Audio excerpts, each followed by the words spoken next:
I'm Rajeswary Venkitaramanan. Now I'm reading 120 words English Shorthand Dictation. If you like my dictation, please add, like, public comments and share. Okay, we can start.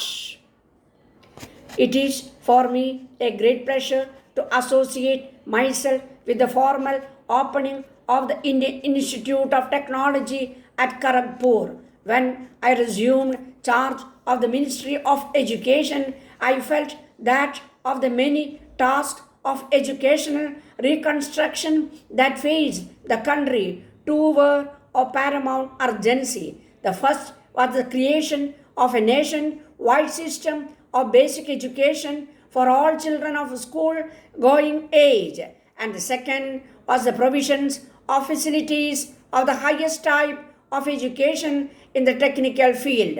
You are aware that the prevailing system of education in the country has been mainly literary and academic. It has not supplied us with a high level of scientific and technical person that it is necessary to develop our economic and material resources and improve the standard of life of our people. For such education, we have had to send our students abroad and from various points of view. This has never been and cannot be fully satisfactory. One of the first decisions I took and assuming charge was that we must so improve the facilities for higher technical education in the country that we could ourselves meet most of our needs.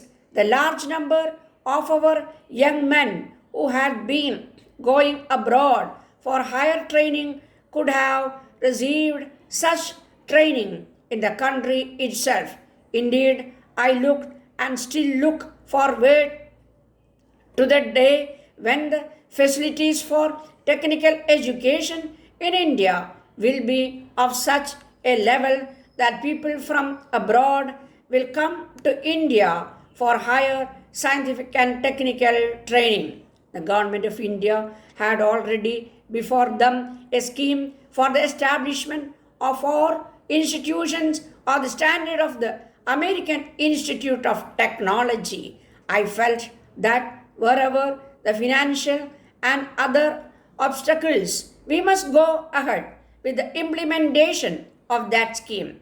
The first item in that program was the establishment of the Eastern Institute near Calcutta, and I am happy that in spite of the tremendous difficulties we have had to face in the last 4 years, we are able to participate in the opening of the institute today. I would here like to place on record my deep appreciation of the generous help we have received from the government of West Bengal, who have given to the institute free of cost a magnificent plot of some 1,200 acres and this fine building. It has been clear to me from the very beginning that this institute must provide instructions of the highest standard under the supervision of recognized authorities in their respective fields. We have intended that only men of the highest quality should be in charge of the different departments, and we have not hesitated even to go outside India to recruit professors wherever necessary. We have also felt that there is no point in providing specialized courses merely because such courses exist elsewhere, but those courses should be provided only if a clear need for their provision is felt.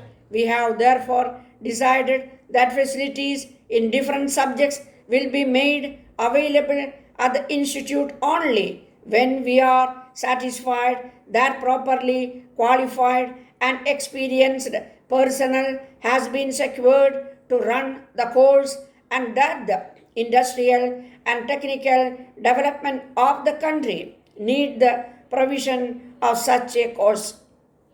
As I have said earlier, these higher technical institutes are intended to fill important gaps in the provision of facilities for higher technical education. Pending the establishment of such institutes, we have sought to fill some of these gaps by improving the facilities available in the existing institutions. On the recommendation of the All Indian Council for Technical Education, a scheme for the strengthening and improvement of 14 engineering and technological institutions situated in different parts of the country has been sanctioned and is now in the third year of its operation. This scheme will cost approximately rupees 2 crores. The government have also sanctioned large amounts for the development of the Indian Institute of Science, Bangalore. Now that the Indian Institute of Technology has been established, fresh encouragement will be given to the improvement of technical education throughout the country. The institute will provide postgraduate and research facilities which can be utilized properly only if a sufficient number of graduates in engineering and technology of a sufficient high quality are forthcoming to take advantage of the facilities offered. This aspect of the question is constantly in our minds, and I can assure you that the government will continue to take a keen interest in the all-round development of facilities of technical education throughout the country. The institute, which is being inaugurated today, will have provision for the teaching of 2,000 students at the undergraduate level and 1,000 students for postgraduate study and research. These students will be drawn from all over the country and their close association in a fellowship